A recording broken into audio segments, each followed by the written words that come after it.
Si Jesus mao ang gitawag og manluluwas. Unya kining maong kaluwasan gihatag sa Ginoo nganhis kalibutan aron luwason ang kalibutan sa kaulipnan sa sala. Lingay mong tupad na naulipon pa ka sa sala.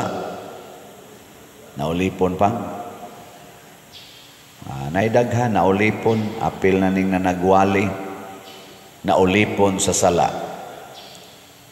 Pag wapa mo abot si Jesus sa gihisgutan diri sa ikaduhang pagbasa, doon na sila'y paagi pagwagtang sa sala, kaning pagsunog o mga karne, kanding, karnero, baka, motoy ilang paagi nga gitudlo sa Ginoo, gihimuag balaod ni Moises aron pagwagtang sa sala. Pero wa gyud to kaepekto matud pas ikaduhang pagbasa, wa to makaepekto kay ang mga tao sige lang gyapon pakasala. Ang sala sige lang gyapon og ulipon sa tao, wa lang gyapoy malangit. Mao to ang katapusan na gyung gihimos Ginoo, ang pagpaanhi sa bugtong anak sa Dios, ang gitawag og Mesiyas. Unya ni kuyog na siya, kuyog nato, og siya nagyud maoy giihaw. Og diha dapita matud pa sa ikaduhang pagbasa, nabag-o na ang kasabutan.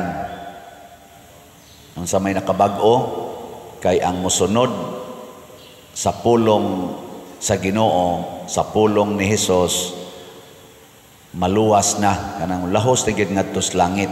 Mo nang sugod na taog deklarar og mga santos. Before si Jesus nianhi og nabanhaw og nisakas langit, wala tay gideklarar nga santos.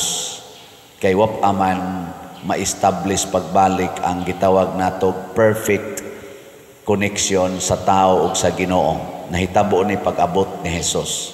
Pero kining maong pagkahiusag balik sa Ginoo ug sa tao, nahitabo ni siya pinaagi sa pag-uyon ni Maria, ang mahal nga Birhen Maria. Kay plano naman sa nas Ginoo sa pagkahugno gyud sa relasyon kadtong nakakomit na ang tao og original sin, si Adan og si Eva, gipun-an na ginis mga kaning tagtog personal sins, ang pagkamasinupakon sa tao. Nagsaad ang Ginoo nga dunay babae nga ulay nga magsabak og lalaki. Mao na gihisgutan sa atong unang pagbasa. Usa ni kakabubuton sa Ginoo nga dili matugkad sa tawhanong pagsabot. Usa ka ulay nga babae magmabdos og Ginoo, og kining maong Ginoo tawgon og Emmanuel, ang Ginoo, ang Dios uban kanato. Nya pinaagi aning pagpakig-uban sa Ginoo nato, maluwas ta. Nilingian sa dimong tupad na kuyog mo sa Ginoo kanunay, kuyog kanang wa mulingi gikuyogan na si Yawa. Kay kanang yawa, garbo nga na. Nya kanang garbohon, di man na mulingi-ilingi. Di ba? Stiff-neck ang tawagan na sa in English, stiff-neck. Sige, usban sa tamog palingi. Kaya na iwa mulingi. Sige, lingi ay mong tupad. Last chance na lang ninyo. Lingi ba sa imong neighbor? Yung na kuyog mo kanunay ni Lord. Yung na kano. Yun mong linging tanan. Bahala na mo diyan. Mauna, niabot na ang kaluwasan, pero wa sad mawagtang ang sala. Ang kapildihan ngadtos impierno ug ang kaluwasan ngadtos langit nagkuyog dinhis kalibutan. Pero pasalamat nga nakakuyog na gyud ang kaluwasan, pero dili na pasabot nga automatic nga ang tanang tao maluwas na. Nagkinahanglan ta og cooperation, mo kooperar ta sa maong kaluwasan. Parihara na ang tambal ba? Yan. Nana ang tambal sa COVID-19. Nya, luwas na. Pagpabaksin, pagpaturok dito.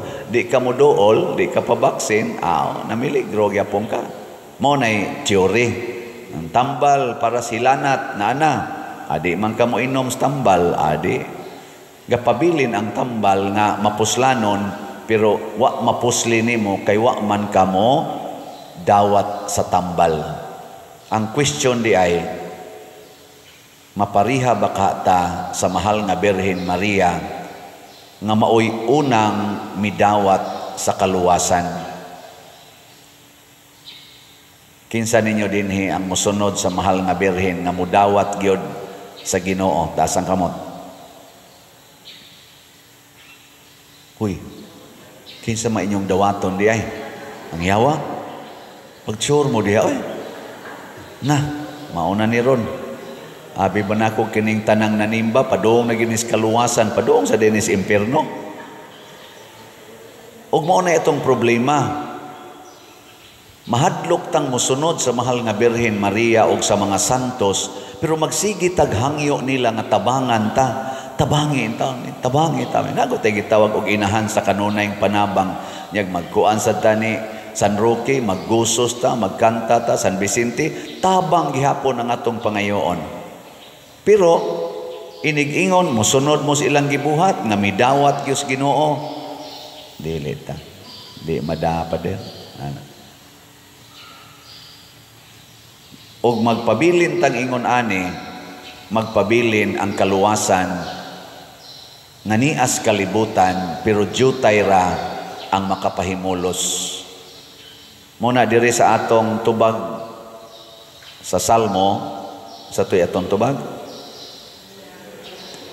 ania ako Ginoo, mianhi ako aron pagtuman sa imong kabubuton. Tinuod ba ni ron nga mao ni inyong baruganan sa inyong pag-anhis misa? Ha? Mutuman na mo ron sa kabubuton sa Ginoo? O musupak tas kabubuton sa Ginoo, pasabot, nikuyog tas kabubuton si Yawa. O kung daghan kaing mga tao nga magsunod sa kabubuton sa Yawa, malusno ang kalibutan, dili maluwas.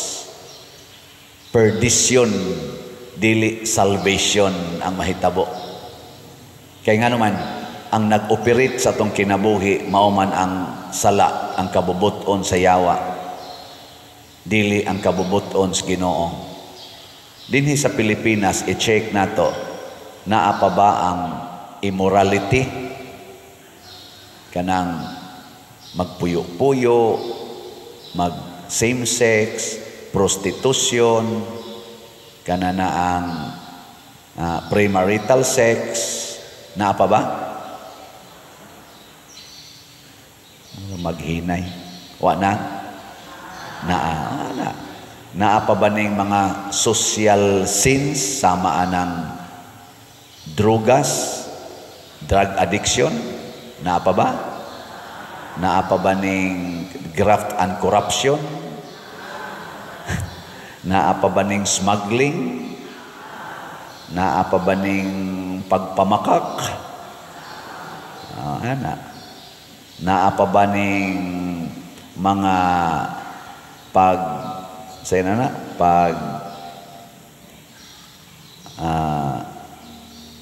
tuis o pag manipulate sa atong mga balaod? Naa. Unsa may resulta na? Kamatay, kagutom, o kagubot. Klaro kayo. Naabay kamatay ro sa atong katilingban? Naabay kagubot? Naasad. Naabay kagutom? Naasad. Muna, nanginahanglan tag kaluwasan ani, gusto kitang maluwas ani, na naman, na ang solusyon. Pero kay di man ta mosunod sa Ginoo, di man ta mo dawat niya sama sa pagdawat sa mahal nga Birhen o sa mga santos, maglisod og lihok ang kaluwasan. Parehara na sa sakyanan ba, di na mo andar, pero di man gini mo ilisan ang dautan nga pisa, imo man yung ipamugos nga kana ra yung pisaha mo igamiton, di man nimo ilisan, di ginakadagan og tarong imong sakyanan. Moingon ginang mekaniko, palitin ig brand new palitin ig bag-o.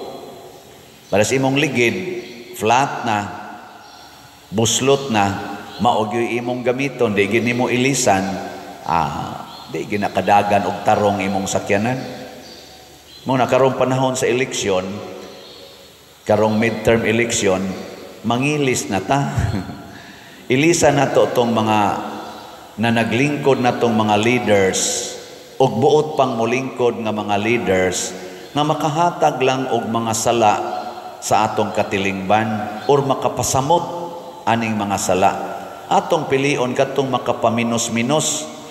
Katubang dili ba mo kapasamot sa sala? Dili makapadugang sa paglaganap sa drugas, sa immorality, sa graft and corruption, sa kaning mga insurgency, kaning niang mga bisyo sama ng sugal. Kinsa nay makapaminos ana sa atong tan-aw karos mga kandidato mo na atong challenge. Ug maunay kabubuton sa Ginoo in relation sa atong eleksyon karong moabot. Sa kani sa kuan lang o sa national level sa atong nasod. Kaya na magitay gi atubang ron nga eleksyon. Nagsigi naman nagpangumpanya ang more than 40,000 ka mga kandidato gikas pagka senador hangtod sa pagkakonsihal sa lungsod o sa syudad. Atong analyson, maningkamo ta uban sa lamdag sa Ginoo, tan-aw nato ani nya ang pinaka number 1 ron nga mga teams, Team Duterte, Team Marcos. Unahon na natog analyze nya human ang mga independente atong analyson. Kaning team nga Duterte, doon na ba ni sila'y kapasidad o commitment nga ipaubos ang mga sala nga atong gihisgutan nga naaros atong nasod. Kining Team Marcos, naa ba ni sila anang kapasidad o commitment sa pagpaubos sa mga gihisgutan nato? Mailhan na nato kay magsigi na sila condemn sa ilang pagpangumpanya, magsigi na sila condemn sa mga sala. Dili gani mo condemn sa mga sala ang maong kandidato, dili gani mo kondina niining mga drugas, mga graft and corruption, smuggling, immorality, mga sugal nga illegal. Di gani mo condemn mga terrorism,